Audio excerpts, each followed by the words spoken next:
Welcome to the show. Craig Lindesay, a visionary force in independent music and multimedia production, founder of Exposed Entertainment and HBBL Studios. You've spent over 3 decades shaping sound and storytelling across genres and generations in roles which have seen you span producer, writer, performer, engineer, mentor, and technician. Credits ranging from Billboard-charting remixes to animated videos, documentaries, and artist development. There is a load of stuff to talk about with you, Craig. Thank you so much for joining us on the show, and please do tell us more. Yeah, it's a pleasure to be here. Yeah, I'm based out of Kansas City, Kansas. And during the 80s, I worked with a lot of groups here locally, some rock groups, like Shooting Star, the Rainmakers, and some of these other national groups and stuff. And I toured with the Rainmakers. We did a Doobie Brothers tour. And then later in the 90s, I moved to California. Mhm. And in California, I went ahead and I met like Skyler Jett, who's a real good friend of mine, and he took me around and kind of got me introduced to all the main players in the Bay Area and stuff. But during that time, I was working at Fantasy Studios in Berkeley, Mhm. and during that time, Hammer had just signed a multi-million-dollar deal. He had hit real big, and so a bunch of that work wound up coming through what is a keyboard room, which is basically the same keyboards here. Okay. And Yeah. a lot of these sounds and stuff were on a lot of those records, like Aaron Hall, "I Miss You," on Norman Brown, "That's the Way Love Goes." All these other, Yeah. there's many records and stuff that I worked on and stuff during that time period. Mm. Do you have family members in the music? Uh, Not in music. My grandmother played little keyboards. My mother was a trumpet player, and Mm. she used to play and stuff, and she got to blow on Louis Armstrong's trumpet back in the day, and Nat King Cole tried to hit on her Oh, there you go. back in the day and tried to get her to go on the road with him and stuff. But she was always into Jimmy Smith and Jack McDuff and all of them, Ramsey Lewis and all those kind of guys and stuff. And so that's Yeah. what kind of got my fundamental jazz background. Back in high school in 1972, uh, our band here, Sumner High School band, went to Paris and London, and we Mhm. competed in the International Jazz Festival and took first place. Oh, wow. Cool. Okay. And so back then, Clark Terry and Dizzy Gillespie and all of them were the ones teaching us how to play and stuff and doing workshops and things like that. But anyway, you fast forward to when everything I've been doing in California was really, I was in that whole pocket of, Skyler was introducing me to Narda and taking me over to meet Mays and all these other Mm. uh, guys and stuff. We had a lot of fun. And he also used to take me in the mountains to do them walks, didn't we? Yeah. Yeah. But during that time, Norman Brown was working on. He had just finished an album that was produced by Norman Connors and had Stevie Wonder and all those guys. So the second album, he asked me if I'd do a remix on Janet Jackson, "That's the Way Love Goes." Mhm.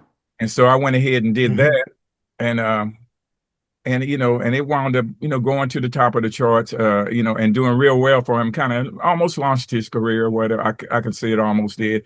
And he also went out on tour, and I went on that Patti LaBelle tour with him. Cool. Yeah. And Yeah. so I got exposed to a lot of different things, and throughout my whole career there in the 90s and earlier before in the 80s. Mm. Yeah. Now, what happened to Baby Lee? Okay, Baby Lee, I met her in like 78, and she was in the San Francisco, San Mateo area or whatever. Is which, and so our band, Intersanction Fantasy, was opening up at the 20 Grand down in San Jose. We were Yeah. opening up, and I mean they were opening up for us or whatever. And then there was some other groups. I think Mighty Generation was another group on there who Skip Skip Martin and stuff, the leader of the Daz band and stuff. Their band was doing that at that time. But me and Baby met and we, corresponded and we played in different groups together. And then eventually I moved her to Kansas City in let's see, it would have been like 97, something like that. I mean Mm, 87. Yeah. It would have been 87 because in 90, that's when I moved back to the Bay Area, 90, 91. yeah. But she stayed in Kansas City here and played with local groups here. And then eventually you know, I did a record on her. I think we released it over there in the UK or whatever. What was it? Experience Music, first Experience Music with Mark Mm. Cardington or whatever, and so it did pretty well over there. We did that, and we did a bunch of projects together. I think, Skyler, you worked with something on me, didn't you, at one point? I did one. I forget the name of the song though. It was We a long did time ago. background and stuff on, and me and Skyler, we wrote a few songs together. We would, definitely were corresponding, but you definitely kept me in the mix on what was going on and who the cats were that were on another level, really. Right on, man. Tom? You've turned your hand to a lot of different things, Craig, including mentoring of emerging talents. I just want to know, obviously, you've done mixing, you've mentioned already mentoring, and obviously writing tracks.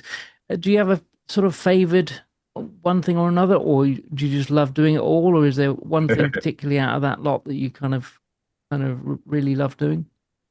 I play a lot of instruments. Of course, I don't know if you look at my resume, I play drums, guitar, keyboard, bass, Yeah. trumpet, saxophone, flute. And I got projects. I got singles out there.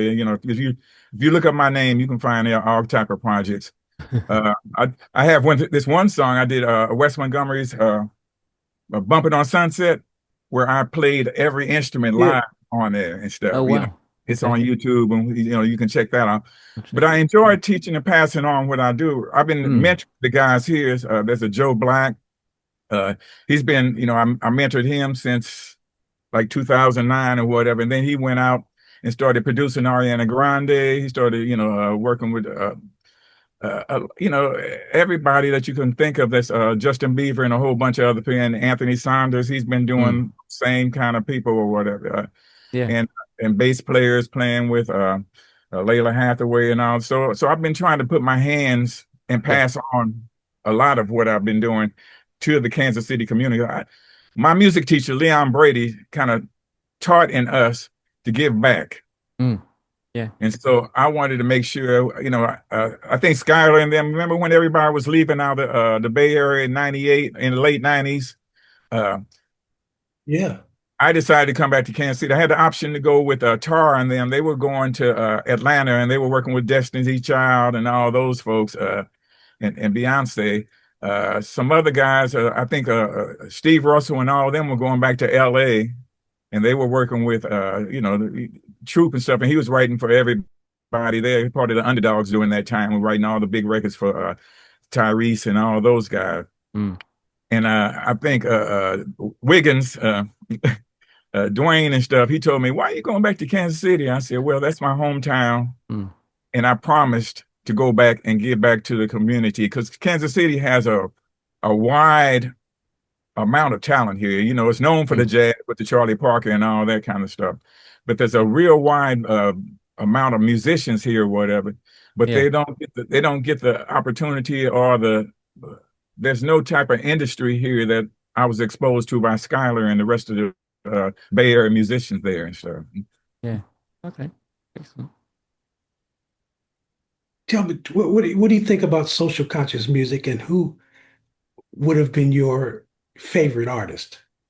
Like Marvin Gaye, like Bob Stevie Marley. Wonder and all those kind of, yeah. Yeah, they do social conscious music too, but there's a lot of them. There's Nina Simone. There was a lot of them that did social conscious music. Even the OJ's, Money, Money, Money, Money, right? And James Brown, I'm Black and I'm Proud. These were social conscious songs, right?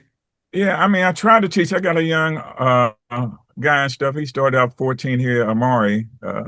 And I was trying to teach him, there are a lot of guys are coming up and, all they, are exposed to is the money and the women and all that, type of music and stuff. And I always Right. try to tell them, I said, it's a lot going on in politics in the world. It's a lot, a lot of cruelties and all kind of things, that are going on, like you said, social conscious or whatever. And you need to go ahead and start incorporating that, and it will make you larger. You know, it will expose you to a wider audience or whatever, and you get more respect. And also when you get to our age and stuff at the end of your life or whatever, and you will feel more fulfilled, I think, you know.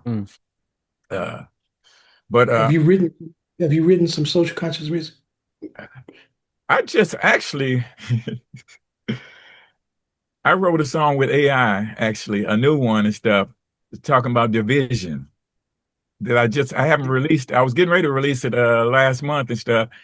And I tried to sing a little bit, and I tried to take the AI and mix it, and then take AI voice, and then take my voice and retransfer it into that or whatever.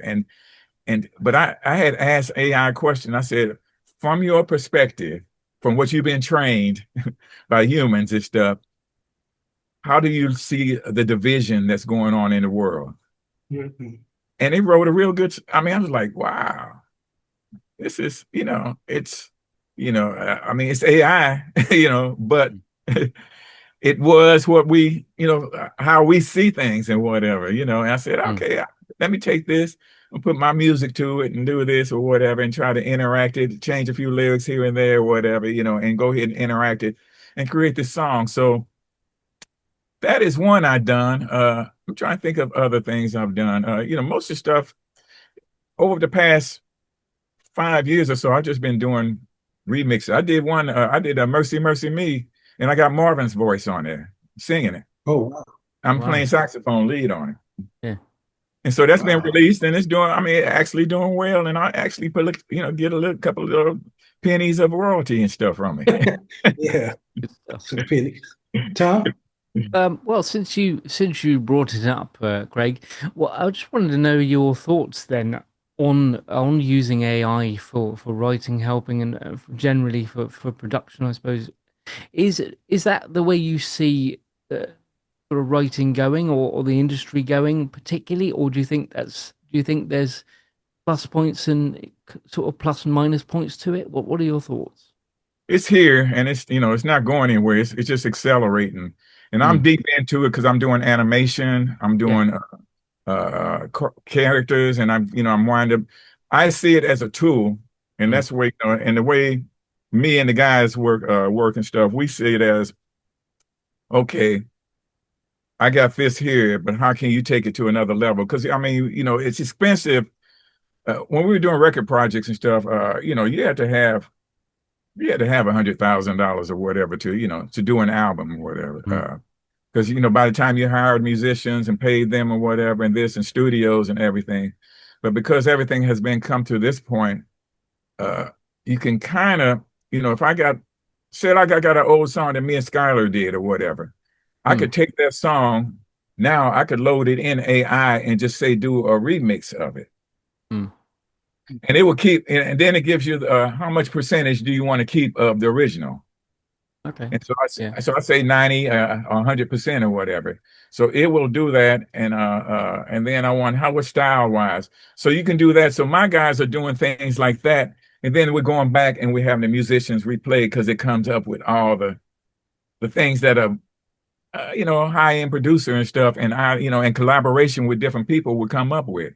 And you can go in, you can pick, I don't like that bridge. Give me about 4 or 5 different bridges and stuff. And it just does that like that, So as a tool for musicians, it's fine. Yeah. I'm not into the guys that say, okay, write a song about cars and stuff, and it just spits out a song and stuff. And I wrote this song. It's like, no, you didn't. Yeah, no. Well, listen, Craig, bless you for the privilege of your time today, man. Thanks for coming on the show. Yeah, thanks for joining us. Thanks for the invite, and you know how much I love you, and nice to meet you. Pleasure to meet you, Craig. Yeah, just want to know, really, for our listeners' perspective, any kind of social media that you're on, or any kind of websites you maybe got that we can put at the bottom of the video here, just to highlight what you're doing and get people to go and take a look. Well, I'm pretty much isolated. I kind of just use select people and work, with certain individuals.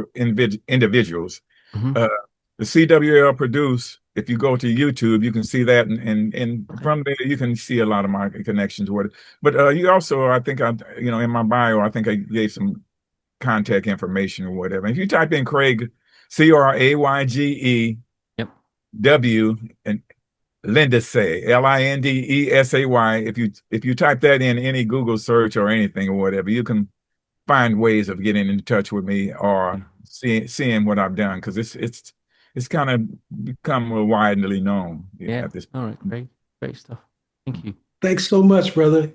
God bless. Music can save the world. Music can save the world. If we all get together, music can save the world. Yeah. Music can save the world. Music can save the world. If we all come together, music can save the world. There's an urgency facing our humanity. Thank you so much for watching. To stay up to date, please click subscribe and hit the bell. You can also join our group on Facebook and find us on LinkedIn and Instagram.